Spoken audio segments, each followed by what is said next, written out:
नाज़रीन, ईरान जंग के हवाले से मजीद कंफर्म रिपोर्ट सामने आ रही हैं। जब सीज फायर हुआ तो उस वक्त इब्तदाई तौर पर यही समझा गया कि ये जो जंग होना थी 40 साल, जिसकी जो है वो इसराइल और अमेरिका की जानिब से ज्वाइंटली तैयारी की गई, तो वो जंग जो है वो अब हो चुकी है। लेकिन अब ये बात सामने आ रही है कि तैयारियां बहुत ही अगली सतह के पर चली गई हैं। तो ये ताजा रिपोर्ट है वो आपके सामने रखेंगे। जो अमेरिका के ज्वाइंट चीफ ऑफ स्टाफ हैं, उन्होंने कहा है कि ईरान पर जो पिछला हमला हुआ उसके लिए 15 साल जो वो तैयारी की गई है। तो ये इसराइल और अमेरिका का एक ज्वाइंट प्लान था जिसके तहत अटैक किया गया था, और उसमें प्लान यही था कि टॉप लीडरशिप को निशाना बनाना और एक क्योस खड़ा कर देना और जो वो तख्ता उलट देना, अचानक से बगावत करवा देना विद इन 24 और 48 आवर्स या 3-4 दिनों के अंदर। तो वो फेल हुआ है। अब वो नए प्लान बना रहे हैं, नए तरीके से जो वो हमला करने की तैयारी कर रहे हैं। ईरान में इस वक्त भरपूर तैयारियां जारी हैं और ईरान का इस वक्त 2-3-4 चीजों के ऊपर काम हो रहा है। एक ये है कि वो अंदरूनी तौर पर जो जासूस हैं और भरे पड़े ईरान में जासूस, क्योंकि उसमें CIA है, मोसाद है, MI6 है,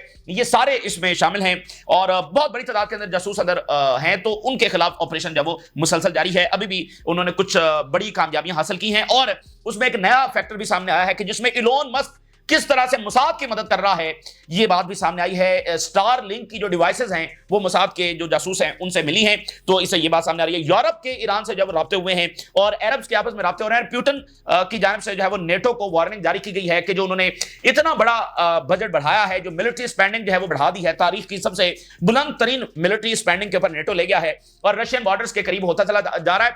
तो पुतिन ने वार्न किया है कि इसका नतीजा अच्छा नहीं निकलेगा। और इसी दरमियान नाज़रीन एक और खबरें चल रही हैं, एक और एंगल, एक और नैरेटिव, और वो ये है कि ट्रंप ने एक और जंग रुकवा दी। अब पूरी दुनिया में ये खबरें चल रही हैं, ट्रंप ने एक और जंग रुकवा दी। और कौन सी जंग रुकवाई? रवांडा और कांगो की। ये जो मौजूदा लीडरशिप आई है नाज़रीन, ये दुनिया के लिए बहुत ज्यादा खतरनाक साबित हो रही है। उसकी वजह यह है कि ये डिसेप्शन फैला रही है और इसके अज़ाइम कुछ और हैं, लेकिन लिबादा जो है वो इसने कुछ और ओढ़ रखा है। लिबादा इसने अमन का ओढ़ रखा है, लेकिन पीछे जो हकीकत है, पीछे जो इसके अज़ाइम हैं, वो दुनिया को हम देख रहे हैं कि वो कितनी बड़ी जंगों की तरफ लेकर जा चुके हैं। यानी गजा की ग्रीन लाइट किसने दी?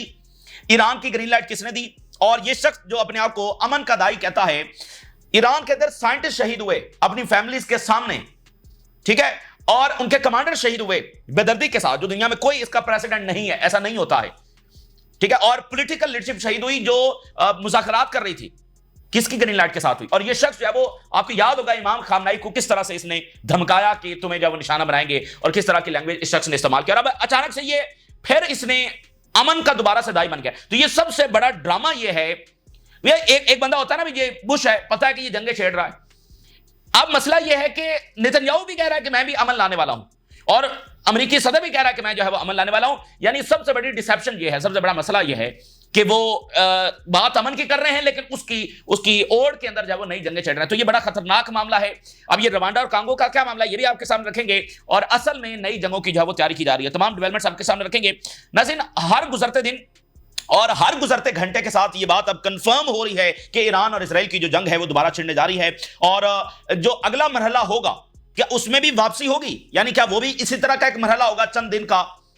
तो ये कुछ कहा नहीं जा सकता, क्योंकि ये जो जंग शुरू हुई थी उसमें भी ये कोई नहीं था कि कोई सीजफायर हो जाएगा। वो तो अचानक एक सीजफायर हुआ, और उसकी भी बड़ी वजह चूंकि अमेरिकन बेसेस हिट हो गई, और उसके बाद अब वो टाइम आ गया था कि अमेरिका को अपनी फोर्सेस जो है वो लैंड करना थी जो ईरान के अंदर, जैसे इराक में और अफगानिस्तान में। तो वो इसके लिए अमेरिका तैयार नहीं था, अमेरिकन सोसाइटी तैयार नहीं थी, इसलिए ट्रंप को जब वो पीछे हटना पड़ा। तो अब ये जो नया मरहला होने जा रहा है, इसमें भी वापसी होगी या नहीं होगी, ये कुछ जो है वो कहा नहीं जा सकता है। लेकिन ये दुनिया के अमन के लिए कितना खतरनाक है कि एक बदमाश ताकत जो है वो किस तरह से दंदनाती फिर रही है और हर किसी से सरेंडर मांग रही है। आप देखिए दुनिया के लिए कितना खतरनाक है। एक एक मुल्क से जब वो सरेंडर मांगा जा रहा है, और किसी मुल्क के लोगों को जो है वो जीने का हक नहीं दिया जा रहा, बल्कि ये चाहते हैं कि तमाम जो है वो इनके कदमों में आकर बैठें, तभी उनको एक कंट्रोल्ड लाइफ और उनकी पॉलिसी जब वो फॉरेन पॉलिसी दी जा सकती है। तो ईरान इस बात को जब वो कबूल नहीं कर सकता है। तो बजाय इसके कि जो पहला हमला हुआ उसको कंडेम किया जाए, उस पर इसराइल को अकाउंटेबल ठहराया जाए, अब जो है वो एक नए हमले की तैयारियां जो है वो की जा रही हैं। खैर, ईरान इसके लिए भरपूर तरीके से तैयार है, और इस शैतानी ताकत का सामना जो है वो सिर्फ ताकत ही से किया जा सकता है, और ईरान उसके लिए पूरी तरह से तैयार है। इसराइल की जानिब से पहली बार ओपनली ये बात अब कर दी गई है कि वो ईरान पर हमला करने जा रहे हैं, वो मिलिटरीली प्रिपेयर कर रहे हैं। ये इसराइल की जानिब से पहली बार ये खुलकर जो है वो बात सामने आई है। और अगेन अब इसमें इंपॉर्टेंट बात यह है कि जंग इन्होंने लॉन्च की थी, फिर सीज फायर कबूल क्यों किया, और अगर न्यूक्लियर डिस्ट्रॉय हो गया है तो फिर दोबारा से हमला क्यों करना है? तो ये बात वाज़ेह है कि इनको शिकस्त हुई है, लेकिन उसका अब जब इनसे पूछा जाता है तो आगे जवाब कोई नहीं है, और जवाब इनके पास सिर्फ कॉन्टिन्यूअस वॉर्स हैं, फॉरएवर वॉर्स हैं। और इनसे पूछा जाता है कि क्या अचीवमेंट है तुम्हारी, तो आगे से ये यही कहते हैं कि हम तो अभी हालत जंग में हैं और अल्टीमेट रिजल्ट अभी आना है। तो सिर्फ ये वजह है, इनको पहले भी जोरदार चपेट पड़ी और अब ये आएंगे तो उससे भी ज्यादा बड़ी चपेट जब उनको पड़ने जा रही है। इजरायली डिफेंस मिनिस्टर की जो स्टेटमेंट्स आई हैं वो मैं आपके सामने रखने जा रहा हूं, जिसके बाद कशीदगी बहुत ज्यादा बढ़ गई है। और आप जरा देखें ये कितना जालिम तरीन शख्स है। कह रहा है कि मैंने इंस्ट्रक्ट किया है इजरायली डिफेंस फोर्सेस को कि वो प्रिपेयर करें ऑपरेशनल प्लान। ऑपरेशनल प्लान आप जंगी प्लान को कहते हैं, हमला करने का प्लान, यानी ठीक है ना, ऑपरेशनल प्लान अगेंस्ट ईरान, और इसमें शामिल होगा that includes maintaining Israel's air superiority. ये वही लेबनान, यानी लेबनान में इजराइल की एयर सुपीरियरिटी है, सीरिया में इजराइल की एयर सुपीरियरिटी है, वहां पर फ्लाइट्स भी उनके मुताबिक उड़ती हैं, वहां पर वो जहां जहां चाहें जब वो अटैक कर सकते हैं, किसी भी वक्त कर सकते हैं, कोई लिमिट नहीं है। तो ये एयर सुपीरियरिटी है। तो यहां भी वो कह रहे हैं कि operational plan to air superiority, ये बिल्कुल एक जंग की इन्होंने ऐलान यहां पर किया है। और फिर प्रिवेंट किया जाएगा ईरान को न्यूक्लियर प्रोग्रेस के ऊपर। और भाई जब ईरान का न्यूक्लियर तबाह हो गया तो फिर अब किसी पे प्रिवेंट किया जाएगा। तो मैंने आपको बताया ना कि ये अनकंट्रोल्ड, अनचेक्ड ये जो इजरायली वॉर मशीन है, ये पूरी दुनिया के अमन के लिए खतरा है। और हमने वो झलक देखी है कि हम सब ये सारे ममालिक वो जंग से कितना दूर थे।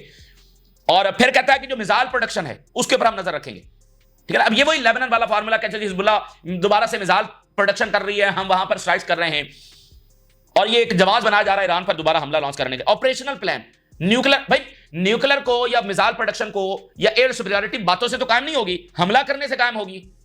तो ये पहला इस तरह का ऐलान जंग है जो हुआ है। And responding to the Iran for its support of terrorist activities against Israel, कह रहा है ईरान जो है वो हमारे खिलाफ टेररिस्ट, अंदाजा करें दुनिया की जो सबसे मुतफिका टेररिस्ट डेफिनेशन है उसके ऊपर इजराइल पूरा उतरता है। जो कुछ इजराइल कर रहा है वेस्ट बैंक के अंदर वो टेररिज्म है, जो कुछ वो गजा में कर रहा है वो टेररिज्म से भी बहुत आगे, दुनिया का सबसे बड़ा क्राइम जेनोसाइड है। और अब ये कह रहा है कि ईरान हमारे खिलाफ टेररिज्म कर रहा है। और इस सब के बावजूद अफसोस की बात यह है कि रीजन के ममालिक जो हैं, ऐसे भी ममालिक हैं जो अभी भी इजराइल को स्टेबलाइजिंग फोर्स समझते हैं, और वो समझते हैं कि वो इजराइल के साथ नॉर्मलाइज कर लेंगे तो इस रीजन में अमन हो जाएगा। बहरहाल we will work consistently to थॉट these threats. The recent operation in Tehran was merely a prelude to a new Israeli policy. Very very important. वो कह रहा है कि ये जो ऑपरेशन है अब ये नई इजरायली पॉलिसी है, अब इसी तरह से होगा, ईरान पर हमले हम जारी रखेंगे, ठीक है। सऊदी अरेबिया का media, Israel is preparing a military plan against Iran. Israel defence minister, the plan includes preparing a response to Iran for supporting activities against Israel. And Sky News जो बरतानिया का मीडिया है, defence minister orders the army to prepare an operational plan against Iran following a 12-day war. ये तमाम media जो है इस वक्त रिपोर्ट कर रहा है। तो बहरहाल अब देखेंगे वेस्ट जो है, यानी इजराइल ने जो पेजर्स अटैक किए उस पर वेस्ट ने कहा वाह वाह वाह क्या तुमने सोफिस्टिकेटेड अटैक किया, वो एक टेररिस्ट अटैक था। यहां पर असैसिनेशंस की गई, वो कितना ब्रूटल था आप जरा अंदाजा करिए, असैसिनेशंस कितनी ब्रूटल थी। और वेस्टर्न मीडिया ने चीयर किया, उन्होंने कहा जबरदस्त, क्या सोफिस्टिकेटेड पावर्स है। और वेस्टर्न ने कहा ये तो सेल्फ डिफेंस है जो इजराइल कर रहा है। तो ये जो वेस्टर्न पॉलिसी है सेल्फ डिफेंस की, ये वेस्ट को बहुत डैमेज कर चुकी है। यानी इजराइल को डिफेंड करने के चक्कर में, अब देखें इजराइल ही की वजह से सारे कह रहे हैं कि वेस्ट के डबल स्टैंडर्ड्स हैं। तो इजराइल को प्रोटेक्ट करने के चक्कर में उनके डबल स्टैंडर्ड्स, उनकी इकोनॉमी, उनकी एक दुनिया पर जो सॉफ्ट इमेज है, वो सारा कुछ जो डिस्ट्रॉय हो चुका है, हो रहा है। तो इजराइल को प्रोटेक्ट करने के चक्कर में वेस्ट ने अपना बहुत सारा नुकसान किया है और मजीद जो है वो करते चले जा रहे हैं। अच्छा, इसके साथ एक बड़ा इंपॉर्टेंट वाकया हुआ है। नेतन्याहू ने कुछ घंटे पहले कोर्ट के अंदर यह रिक्वेस्ट दी कि उसको एक हफ्ते या 2 हफ्तों की ब्रेक दी जाए, यानी कि अपील की कि उसका जो ट्रायल है उसको पोस्टपोन किया जाए। कोर्ट ने वो रिजेक्ट कर दिया। लेकिन अभी कुछ देर पहले नेतन्याहू की जानिब से दोबारा अपील कर दी गई। ये बहुत रेयर है, मतलब इससे पहले पूरे ट्रायल में ऐसा नहीं हुआ। यानी कुछ घंटे पहले कोर्ट ने रिजेक्ट किया और अभी कुछ देर पहले नेतन्याहू ने दोबारा अपील कर दी है। और इजरायली मीडिया ये बता रहा है कि अब की बार एक सीक्रेट इन्वेलप भी था जो जज को दिया गया, और इसमें इजरायली मीडिया के मुताबिक कोई प्लान हो सकता है ईरान पर हमला करने का या कोई और ऐसा हमला करने का। एक सीक्रेट इन्वेलप जो है वो जज को दिया गया। लेकिन इस सब के बावजूद जो है वो जज ने फिर रिजेक्ट कर दिया, अदालत ने फिर इसकी जो अपील है वो रिजेक्ट कर दी है। तो इजरायली मीडिया के मुताबिक यहां पर, यानी इधर से डिफेंस मिनिस्टर का प्लान जो बयान आया है, ऑपरेशनल प्लान, इधर से नेतन्याहू का ये दोबारा जाना और फिर सीक्रेट इन्वेलप देना। यहां पर यह बात जरूर ध्यान में रखें कि जो अंदरूनी फ्रंट है वो इसराइल के लिए एक और एग्जिस्टेंशियल थ्रेट है। जो इनकी अंदरूनी लड़ाई है वो एक तरह की खाना जंगी है, एक सतह की खाना जंगी है। और ईरान जंग से पहले इसराइल उस नहज के ऊपर पहुंच गया था कि नेतन्याहू की गवर्नमेंट गिरने वाली थी, और नेतन्याहू ने सिर्फ ये कहकर मोहलत ली थी कि मैं ईरान के ऊपर हमला करने जा रहा हूं। तो अब दोबारा से अंदर से आवाजें उठना शुरू हो गई हैं कि तुमने ईरान के खिलाफ क्या अचीव कर लिया है। तो अब वो दोबारा से फिर मंत्रा पढ़ना शुरू हो गया कि मैं तो ईरान के ऊपर दोबारा हमला करने जा रहा हूं, वो तो बस एक फेज था। हालांकि वो कोई फेज नहीं था, वो एक प्रॉपर जंग थी जिसमें तमाम मकासद अचीव होना थे, लेकिन वो अचीव नहीं हुए। तो अब ये कह रहे हैं कि ये तो बस एक फेज था और फलाना था, एक राउंड था, अब एक नया राउंड आ रहा है। तो बहरहाल इस तरह की बातें। तो वो जो अंदरूनी फ्रंट है वो बड़ा इंपॉर्टेंट है कि वहां पर भी असल जवाब तो उसने वहां पर देना है कि तुम्हारी अचीवमेंट क्या है। तो जैसे बिल क्लिंटन ने बात की, बड़ी इंपॉर्टेंट बात उसने की। उसने कहा कि नेतन्याहू वॉर्स को इस्तेमाल कर रहा है फॉर रिमेनिंग इन पावर। तो बिल क्लिंटन जैसा बंदा यह बात कर रहा है कि यह जंगों को इस्तेमाल कर रहा है पावर में रहने के लिए। लेकिन अभी भी मिडिल ईस्ट के कुछ मालिक समझते हैं कि नहीं, नेतन्याहू और इजराइल जो है वो एक स्टेबलाइजिंग फोर्स है मिडिल ईस्ट के लिए। तो देखिए ये मामला कहां तक ले आया हमें। तो एक और खतरनाक जंग की तरफ हम बढ़ रहे हैं। अच्छा, एक और सोशल छोड़ा इजराइल ने, कहता है जी जो फर्दो न्यूक्लियर प्लांट है जिस पर अमेरिका की बहुत सुबकी हो रही है, ट्रंप की बहुत सुबकी हो रही है, अमेरिकन मीडिया मानने के लिए तैयार नहीं है और ना ही यूरोपियन मीडिया की यहां पर कोई मुकम्मल डिस्ट्रक्शन हुई है जैसे ट्रंप दावा कर रहा है। अब इजराइल ये कह रहा है कि हमने वहां पर फौज उतारी है जो वहां पर देख कर आई है, जिसको स्ट्रांगली ईरान ने रिजेक्ट किया। जाहिर बात है एक शोशा ही है जो छोड़ा गया है। अच्छा, अब नाज़रीन ये तो इजराइल की तरफ से बातें हो गई। ईरान में क्या तैयारी जारी है और ईरान से क्या कंफर्मेशन आ रही है कि वाकईतन ये जंग दोबारा होने जा रही है। प्रोफेसर मरांदी, ये आप समझ लें कि ईरान के मोस्ट इन्फॉर्म्ड पर्सन है। यानी आप इंटरनेशनल मीडिया को जब देखते हैं तो ईरान की नुमाइंदगी हर चैनल के ऊपर ये कर रहे होते हैं, और सबसे उनकी बड़ी मीडिया की फेमस पर्सनैलिटी है। तमाम वेस्टर्न मीडिया के ऊपर भी ये एज अ नुमाइंदा बैठे होते हैं और सुप्रीम लीडर के भी काफी करीब रहे। और 2015 में जो न्यूक्लियर जो मुज़ाकरात हो रहे थे अमेरिका के साथ, उसमें भी ये कहीं ना कहीं शामिल थे। तो प्रोफेसर मरांदी यानी कि ये सबसे इन्फॉर्म्ड पर्सन है। अभी कुछ देर पहले इनकी स्टेटमेंट जारी हुई है। The collective west is rapidly preparing the Zionist regime to launch another murderous war against Iran. The Zionists should leave immediately for good. ये प्रोफेसर हैं और मतलब पिछले 2 दहाइयों से वहां पर तेहरान यूनिवर्सिटी में पढ़ा रहे हैं, और मैंने आपको बताया कि बहुत वेल इन्फॉर्म्ड पर्सनैलिटी हैं। तो अब ये कह रहे हैं कि ईरान के ऊपर एक और जंग लॉन्च होने जा रही है, और साथ उन्होंने कहा कि जो इजरायली सेटलर्स हैं वो लीव कर जाएं इससे पहले, यानी जंग लॉन्च होने से पहले उनके लिए फिर यही बेहतर है कि अगर उनकी गवर्नमेंट एक और जंग लॉन्च करने जा रही है। अब ये बात ध्यान में रखें कि 30,000 बिल्डिंग्स डैमेज हुई हैं, 11,000 जब वो डिस्ट्रॉय हुई हैं, और अभी भी डाटा मजीद आ रहा है, इससे भी ज्यादा हो सकता है। तो सारी बात है कि इजराइल की बहुत डिस्ट्रक्शन हुई, इसलिए वो सीजफायर की तरफ गया। और अभी जब नेटो में ट्रंप मौजूद था तो एक यूक्रेनियन रिपोर्टर ने सवाल पूछा कि क्या पैट्रियट मिसाइल जो है वो देंगे यूक्रेन को। तो ट्रंप ने कहा कि नहीं, हम इजराइल को चूंकि दे रहे हैं तो यूक्रेन के लिए हमारे पास पैट्रियट मिसाइल नहीं है। तो ये भी मतलब इस बात का सबूत है कि वहां से एयर डिफेंस की सप्लाई इजराइल को आ रही है। उनका एयर डिफेंस बिल्कुल फारे हो गया था। तो ईरान ने बड़ी डिस्ट्रक्शन मचाई है। अब ये दोबारा हमला करेंगे तो उससे भी ज्यादा डिस्ट्रक्शन आएगी। इजराइल ने अपनी सारी ताकत इस्तेमाल की, ईरान ने अपनी सारी ताकत इस्तेमाल नहीं की। अब ईरान के प्रेसिडेंट का जरा स्टेटमेंट देखिए। Israel aggression against Iran risked all out regional war had it gone unanswered. तो मैंने आपको बताया ना कि हम बिल्कुल, और आपने देखा भी कि हम जो एक इलाकाई जंग है, ऑल आउट रीजनल वॉर, उससे हम चंद सेकंड चंद मिनट की दूरी के ऊपर खड़े हुए थे। तो वहां से हम डीएस्केलेट हुए हैं। तो अब की बार अगर जंग लॉन्च होती है तो कुछ कहा नहीं जा सकता कि दोबारा ये रिवर्सल होगा या नहीं होगा। Israel war objectives turned into failure in Iran. Iranian government says delving into the war on Iran, the crushing failure of Israeli occupation ties with IAEA and Iran's continued readiness to confront all threats. बिल्कुल वो इस बात को वाज़ेह कर रहे हैं कि इनको मुकम्मल शिकस्त हुई है। ईरान सप्लाई बढ़ा रहा है, प्रोडक्शन बढ़ा रहा है, और ईरान जो एक फ्रंट के ऊपर तेजी के साथ काम कर रहा है, और इसलिए इजराइल बहुत जल्दी हमला कर सकता है, यानी विद इन डेज ये हमला हो सकता है, क्योंकि ईरान बड़ी तेजी के साथ जो स्पाइज हैं, जो जासूस हैं, उनका सफाया कर रहा है। और अगर आप देखें तो जो कुछ भी इजराइल ने किया वो अंदरूनी तौर पर था, यानी बाहर से आकर उसके एयरफोर्स ने क्या कर लिया। सबसे ज्यादा तो असैसिनेशंस ही हुई ना भाई, असैसिनेशंस ने ही ईरान को जितना नुकसान पहुंचाया, तो वो असैसिनेशंस तो अंदर से जासूसों ने की। तो इसलिए जासूसों को सफाया किया जा रहा है, और इसलिए इजराइल इससे पहले हमला कर सकता है, विद इन डेज कर सकता है। अब एक नई डेवलपमेंट सामने आई है कि IRGC ने स्टारलिंक की डिवाइसेस पकड़ी हैं इजरायली जासूसों से। इलोन मस्क जब उनकी मदद कर रहा है, और जब ये कहते हैं कि ये एक रिजीम चेंज नहीं था, तो आपको याद होगा पहली रात जब नेतन्याहू ने खिताब किया तो इलोन मस्क की स्टेटमेंट आई कि मैं ईरानियन लोगों के लिए इंटरनेट खोल रहा हूं। तो मसला न्यूक्लियर का था तो तुम इंटरनेट क्यों खोल रहे थे। ये भी बड़ा ही एक काला स्याह इसका चेहरा जो है वो मुनाफिक चेहरा, दुनिया में जंगी फसाद फैलाने वाला, और ये इसकी जंग डीप स्टेट के खिलाफ थी। हालांकि ये खुद अपने आप में एक डीप स्टेट है, पहले इसने वेनेजुएला को डिस्टेबलाइज करने की कोशिश की और फिर अब इसने ईरान को डिस्टेबलाइज करने की कोशिश की। ये एक बड़ा, हालांकि जब इलेक्शन हो रहे थे उस वक्त ये ईरान की ये जो अमेरिका की रिवायती पॉलिसी है कि उसने ईरान के बेसिस बना रखी हैं, उस इलोन मस्क उसको हाईलाइट कर रहा था। और अब इसने ये सारे हरकत किए तो इसका चेहरा भी सामने आया। तो इस तरह से आप, यानी ईरान सिर्फ इजराइल से नहीं लड़ रहा है, ईरान यूरोप से लड़ रहा है, ईरान अमेरिका से लड़ रहा है, ईरान इन बड़ी बड़ी कंपनी से भी लड़ रहा है। तो ईरान कोई आसान जंग नहीं है जो यहां पर लड़ रहा है। अच्छा, इसी दरमियान जो है बरतानिया के वजीर खारजा ये कह रहे हैं कि उन्होंने कॉल की है ईरान के वजीर खारजा को, ठीक है। तो ये यूरोप के राब्ते भी हो रहे हैं, लेकिन जब तक वो अपनी मुनाफिकाना पॉलिसी नहीं बदलेंगे यहां पर कोई बदलाव नहीं आने वाला है। और वो इजराइल की इन जंगों के चक्कर में इस वक्त जो यूरोप में रेफ्यूजीज, इमिग्रेशन, इकोनॉमी का नुकसान ये सारा हुआ है, ये इजराइल की जंगों की वजह से हुआ है। और अभी ये इजराइल की जंगें हैं, ठीक है ना, ये इजराइल की जंगें हैं और इससे यूरोप बहरहाल मजीद नुकसान उठाएगा। अच्छा, इसी दरमियान रीजन में राब्ते हो रहे हैं, खासकर जो गल्फ रियासतें हैं उनके राब्ते हो रहे हैं। यूएई के जो प्रेसिडेंट हैं वो कतर पहुंचे, अभी इराक के साथ उनका राब्ता हुआ है। President Sheikh Mohammed holds talks with president of Iraq. अब जो गल्फ स्टेट्स हैं वो ये चाहती हैं, वो इतनी डेटरेंस क्रिएट करना चाहती हैं कि दोबारा अमेरिकन बेसेस यहां पर हिट ना हो, लेकिन ये पॉसिबल नहीं है। इसके लिए उनको डेटरेंस अमेरिका के खिलाफ करनी चाहिए, उनका प्रेशर अमेरिका की तरफ होना चाहिए।